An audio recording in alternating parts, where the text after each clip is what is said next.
Hey guys, welcome back to Seller Sessions and a very, very happy new year. Back with me today is Yoni Kaminski. How you doing, Yoni? Danny, mate, I'm doing great. It's good to see you and Happy New Year. You too.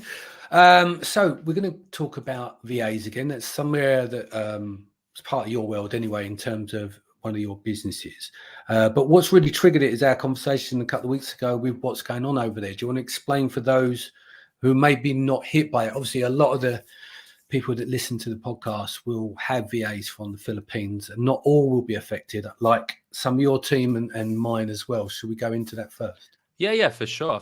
So, I mean, not everyone's gonna. There's so much going on in the world today, and Yeah. unless you were really in the affected regions, realistically, you probably weren't impacted, or you might not even be aware of it. So, at the end of last year, Super Typhoon Ray, or Odette, as it's known in the Philippines, hit Davao and Cebu.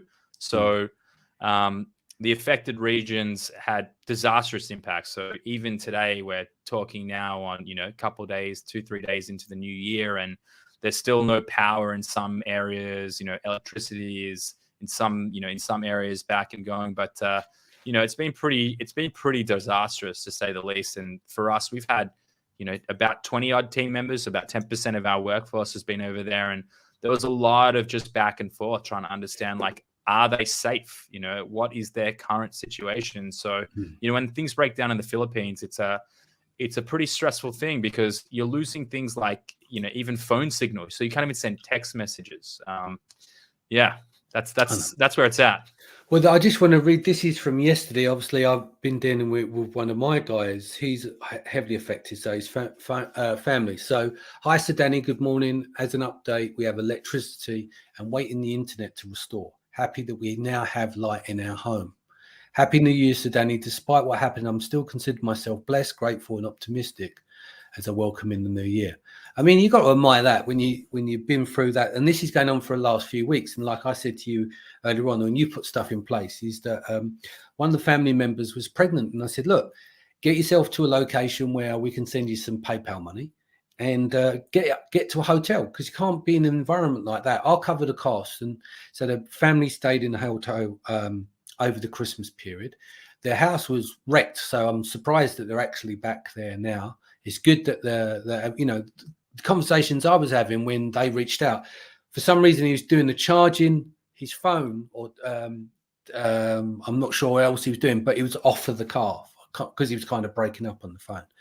And they were have days where they're going to try and get water, but they spend it all day queuing up to get the water as well. It's just it's amazing that we live in such an entitled culture, right? When we're in the West, over here, UK, US, or wherever, yet some of these people can still be optimistic after having their houses demolished pretty much by storms. It's really crazy to me. Like, to your point, Danny, like, you have people that spent 7 hours to get a gallon of water. There's limitations on how much you can actually purchase. I didn't mention as well, it's a cash only society when all this fell. So everyone was running around frantically trying to take out as much money from the ATMs as possible. You have to go miles and miles just to get money out. So it's pretty amazing. I think Filipinos as a culture is a pretty incredible, resilient, and just, never asking for more. Like, I would just say, like, to anyone who has team members that are in the affected region, push, like, ask them and tell them that you are there to support them, because culturally speaking, they're not going to tell you that they're sitting on the side of the road with their car with a pregnant family member, unless you have a relationship like Danny does with his team members. It's actually less common than more common. So if there's one thing you take away and you have people in the affected region, just really double down and see where they're actually at. So for those who do have members in that region, what were some of the, even just the small suggestions what they can do? I know there are people out there who don't always have a lot of money to have VAs. They're closer to the beginning of their Amazon journey, so they are using VAs, but maybe 10-15 hours a week. What can people do, from low earners to people that are doing well? What are some of the things they can do to put in place to help these people? Yeah, well, I'll say, for us, we're in our third year now, and this is the first time that we've experienced, something at this level and this magnitude that's had such impact. And so I would just say, like, as something to do before you talk about relief aid is checking in. So like I said, we built a system where it was 1 through 4. The number 1 meant that I'm safe, everything's good. The number 2 meant I'm safe, but I've lost power. Number 3, my property in my house is critical. And number 4, like I'm in real distress. And we were just getting text messages, checking in to see what the current state was, because that was sort of the extent of it. So I'd say, as a first port of call, build yourself a system to check in and just make sure that they are okay. Yeah. And then once the dust settles a little bit and you actually are, you understand that your team members are helpful, it's trying to understand. So we built a network. We actually worked with a number of other agencies and companies that have teams and resources over there. So we effectively look to see where are there areas or where are there locations that are selling water and are in stock. So we had an Excel, a Google Doc file where everyone in all of our teams were updating it constantly. So that was, the most important thing is having water above all else, and also food. So they updated those things. So that's obviously, if you can find your way into building that network and understanding where they can at least get resources, that's great.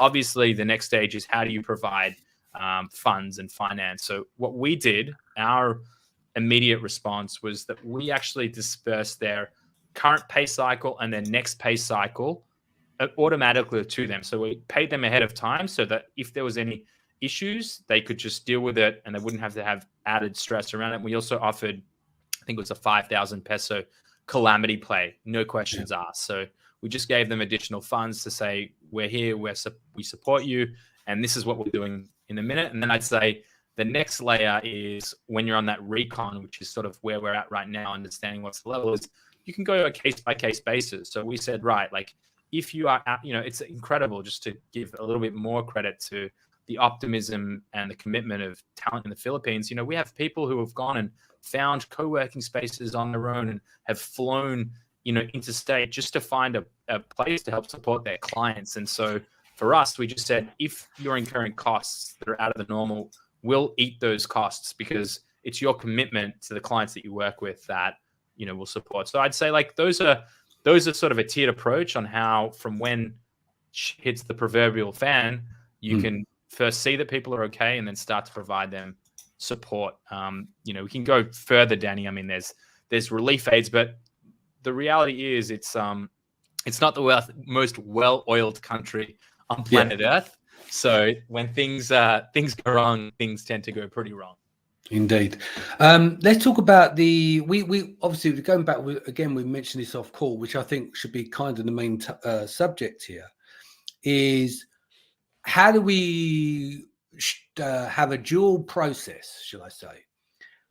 I'll give an example. So if it's process driven, we've got SOPs, right? So you go, here's a VA, here's an SOP, VA, follow SOP, job done, right? So there's no thinking, there's no lateral thinking, there's no any kind of vibe there to like lateral thinking and what can we can do to make things better.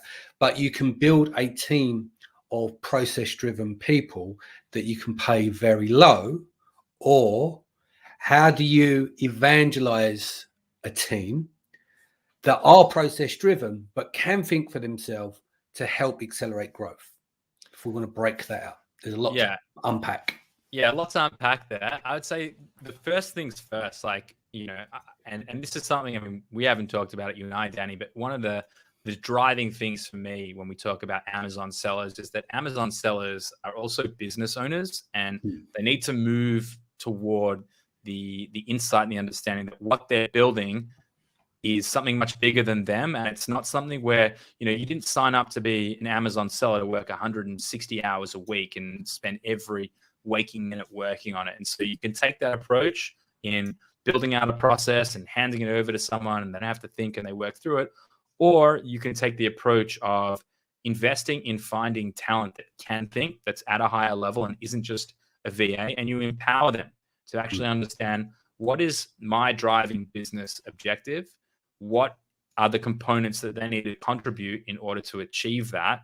to manage that performance, and then to also build out the processes like any business that's scalable or a business that you're going to sell at some point in the future. The reality is you need to define what people are doing, but you can't be 100% rigid on this is stage one and then this is stage two. You have to build in that logic, and you have to empower them to think out of the box and actually make decisions.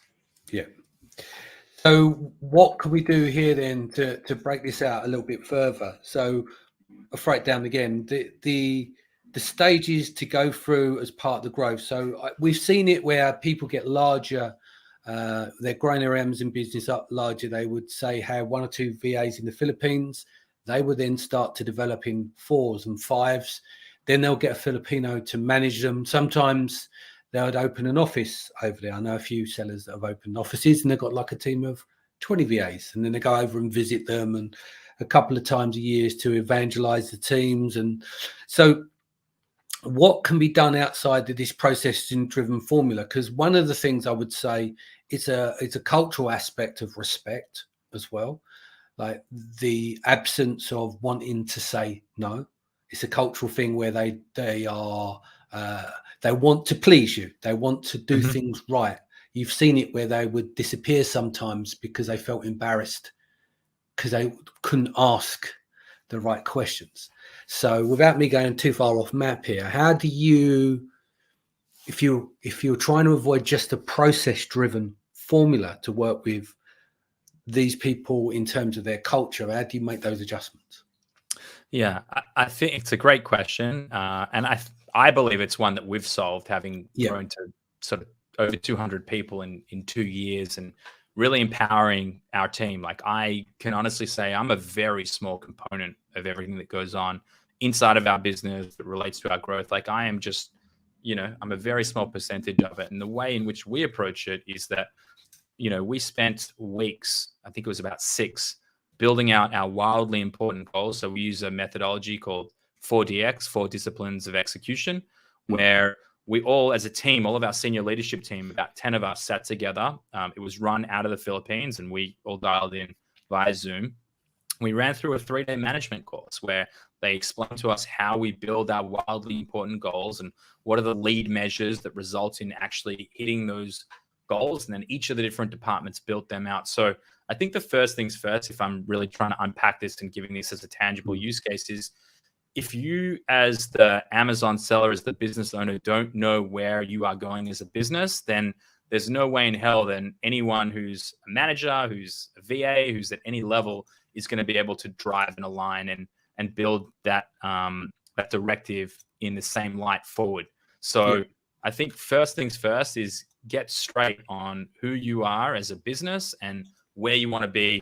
It doesn't even need to be 12 months from now. You just get 3 months planning. If we want to take it back to the Amazon seller, I want to launch one product over the next 3 months. I want to hit a BSR of whatever 1,000 in the ratings. And, I expect to be, having my EBC and my A++ content. Like, just map out what is the goal. And then you can start to actually say, well, this individual, this team member, this contributor understands that we need to launch this one product, and their wheelhouse is sourcing, for example. So what they need to do, everything that they do is aligned with making sure that that product launches by said date.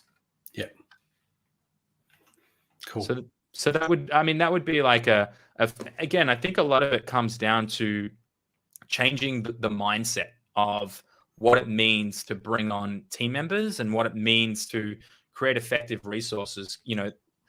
We as individuals, even when you build all the processes in the world, you're running, it's incredible. And you're running multiple businesses at the same time, from, seller sessions to, agency. to the agency, to absolutely everything. You are doing a multitude of things. And the only way that you can achieve things like that is by having the right partners, the right team members, the right humans driving, and you can't be everywhere at once. And so when you evoke that same mindset into talent anywhere in the world, that's how you can actually unlock yourself to achieve a whole lot more. So I can talk sort of at this philosophical level, but dig in, Danny, if there's areas that you're sort of hoping to. No, I know. mean, I just have three things. I'll keep it very simple. You have to, right? So I'll keep it very system. It's like, for me, show, and this is everyone in the business, show them love, give them resources, let them fly. That's it. Yeah. Because I need them to be able to do their jobs. I mean, even down to on the conference side, I purposely spent very little time at Seller Sessions last year. I stayed out there. I actually went and sat in my suite. I was sitting in the bath in the suite, letting the mobile buzz off. So I'm just chilling, and the whole team were running around working, and they kept asking me questions, and I refused to answer them because I knew that they could work it out amongst themselves. And when they done that, I knew, great, perfect, got a great team. Now I'm doing 2 conferences back to back because I know I can trust my team. If they can operate on their own without me and run a good event without my interruption of any kind or my full-on decision making, why can't I do a double conference back to back? And that's where the idea came out there. But you have to test your teams. You have to see them at near breaking point to achieve that. But it goes back to my point again, is that you still have to isolate the type of team members that you can use. Like, we're going back to, there are going to be team members that fit a role which is more admin, which doesn't have the same level of value as someone who brings in the money that pays for everything, right? You can't pay people of equal nature for non-equal valid jobs financially. Therefore, there are going to be some positions in a company that doesn't need someone to have lateral thinking and everything else. So you would pay them to do that job. I think the danger side of building a VA business, building your business purely off VAs, it works for those that are cracking the whip and are very strong with SOPs, but there's not much love in between. Do you know what I mean? They can do that bit, but that is a full-time job in itself, is to stay on top of someone or hiring people that don't really think too much for themselves. And it's like, how do you open that bandwidth where, okay, we can have some of these in our business. It doesn't matter, they're not required to do that job because they are doing a process-driven admin job. However, how are we going to build this business and push it forward unless we have these people that go in and kick the doors down? Now, that's normally the job of the business owner, visionary, entrepreneur, and everything else, right? Yeah. But there's nothing wrong with having, on your team, some star players as well, but star players that can work together, because that will really help with accelerate growth. Because I think there was a Jordan Peterson thing. He was saying that 1 to 10, was it 1 to 10, 1 to 50, and 1 to 100?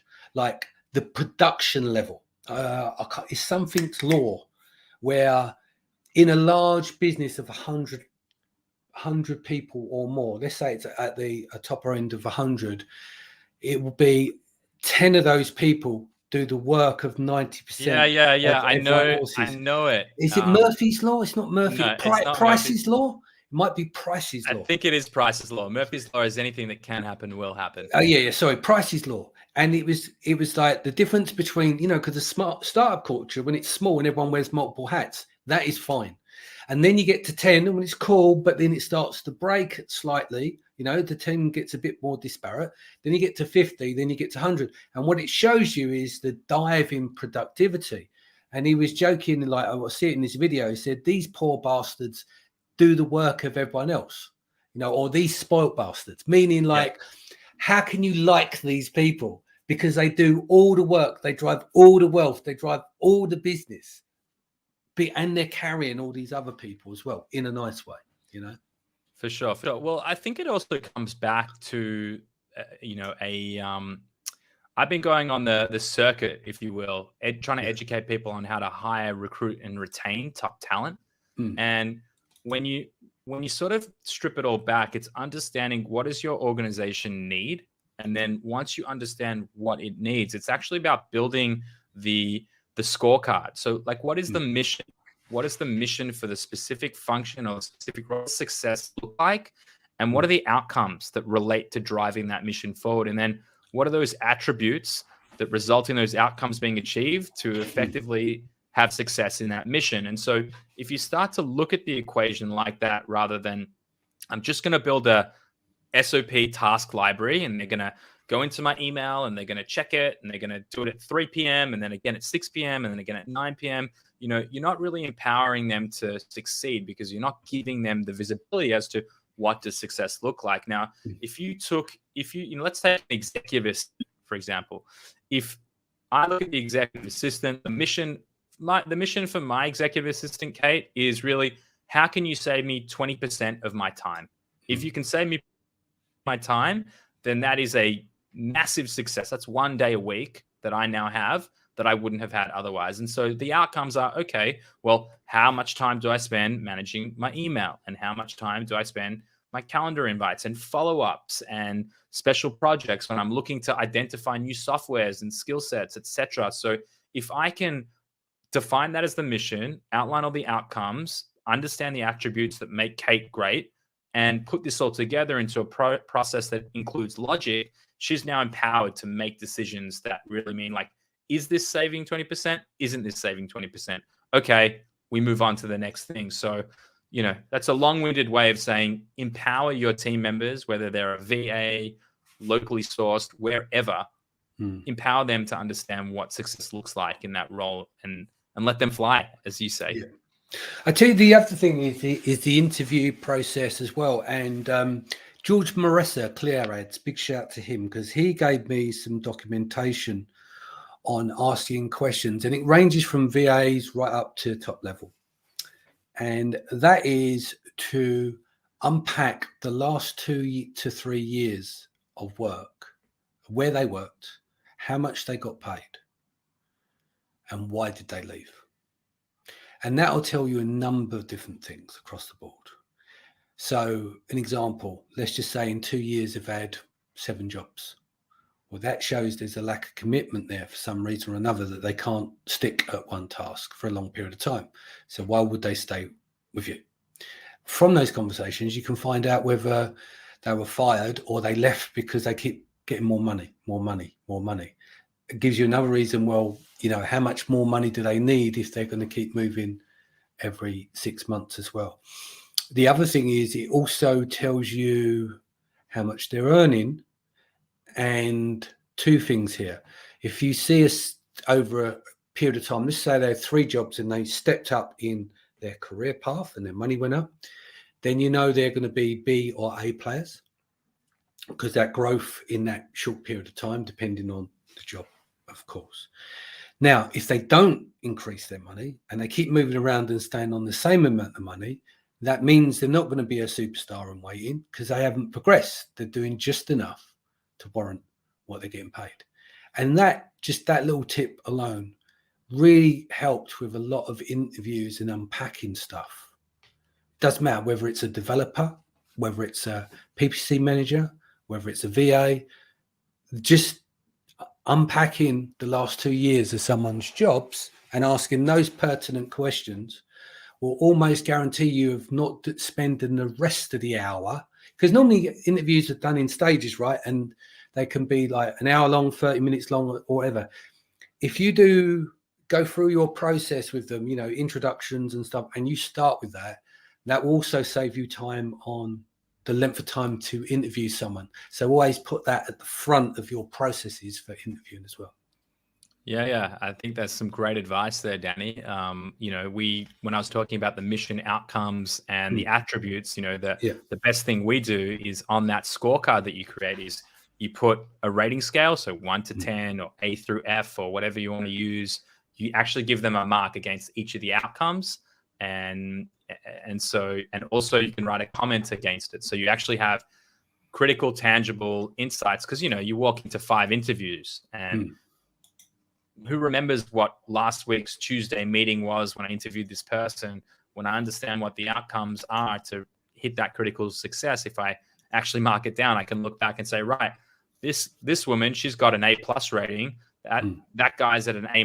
Well, I'm going to pick her over him. If both of them were at an A rating, then I'm going to look at I'm going to understand where that sits. And I would even say, taking that further, you also are trying to understand, like, does this person align with the function and the role that they're going to be playing in? So taking that question, like, what were you hired to do in your last role? Why did someone identify you as the person that would be the fit for that role, and then talking to me about the things that you were, the achievements that you are most proud of, helps you start to understand, like, are they really excited about what it is they do?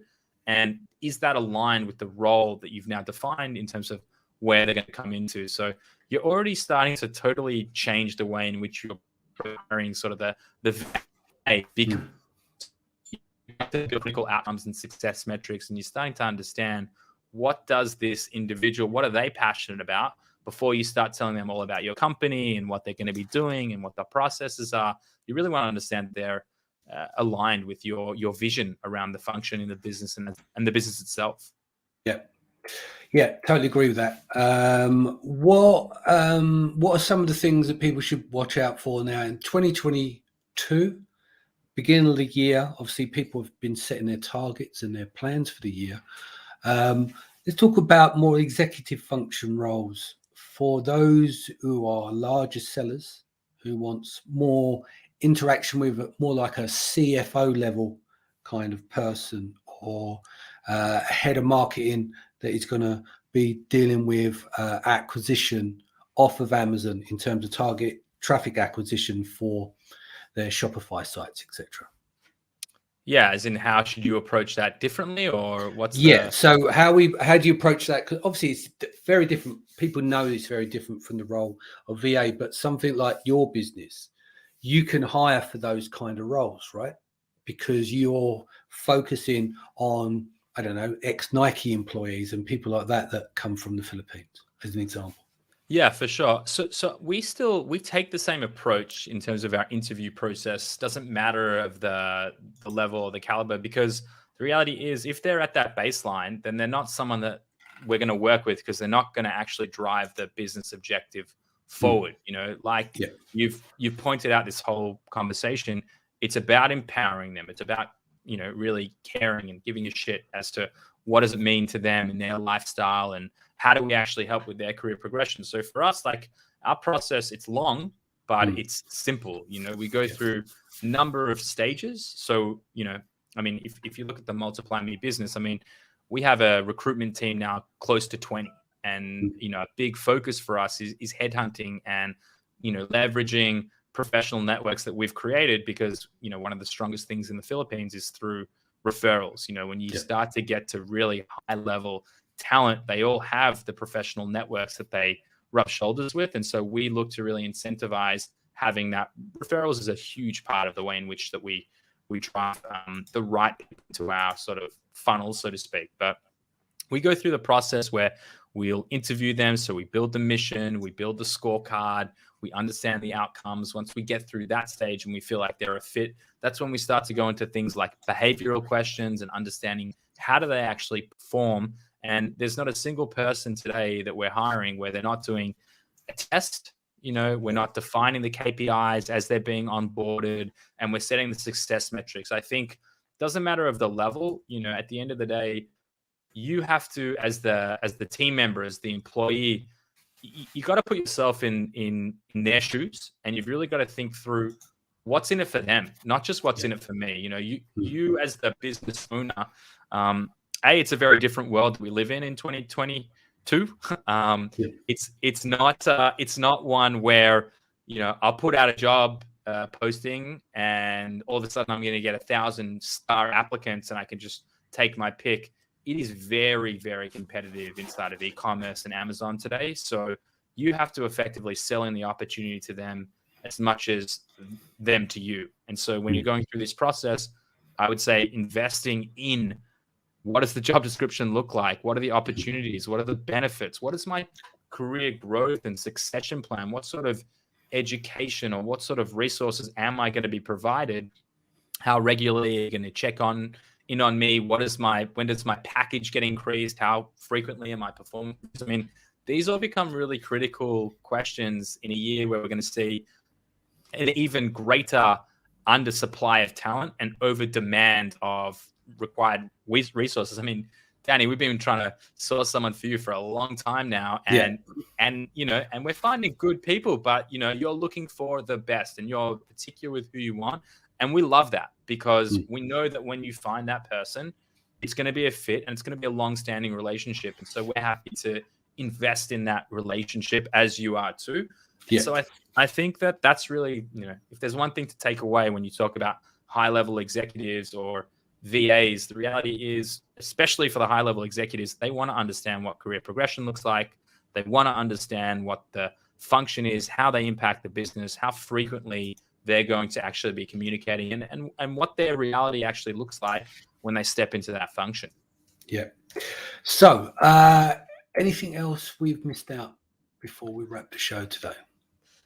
I would just say, like, my driving position is that the notion of a VA, which has become highly popularized by books like the 4-Hour Workweek, which is amazing as to what it's done for the Philippines and other sort of low cost, high value industries, has been great in terms of exposure. But if you're going to be a business that succeeds in 2022, then you have to reframe the narrative, and you have to realize that these are people that I'm bringing into my business that are going to move the needle, that aren't going to require me to look over their shoulder every 5 seconds, because that's not scalable. Your time is not scalable unless you can build the right team to actually drive it forward. So I guess that would be just my closing point: is treat your VA as you would the person sitting beside you in the office, and you'd be amazed at the results that you'd be able to drive. Yeah. Sounds good. And the best way that people can reach you? Yeah, they can check out either one of our websites. So we are escala.com or multiplyme.com. Best way, or if you want to speak to me directly, I'm really active on LinkedIn, or you can email me at Yoni at either one of those. Sounds good. Guys, don't forget the tickets for Seller Sessions Live and Branded by Women Live are both on sale now, May 6th and 7th, brought to you by Thrasio and Branded respectively. I'll be back here tomorrow. Take care of yourself and your family. Much love, and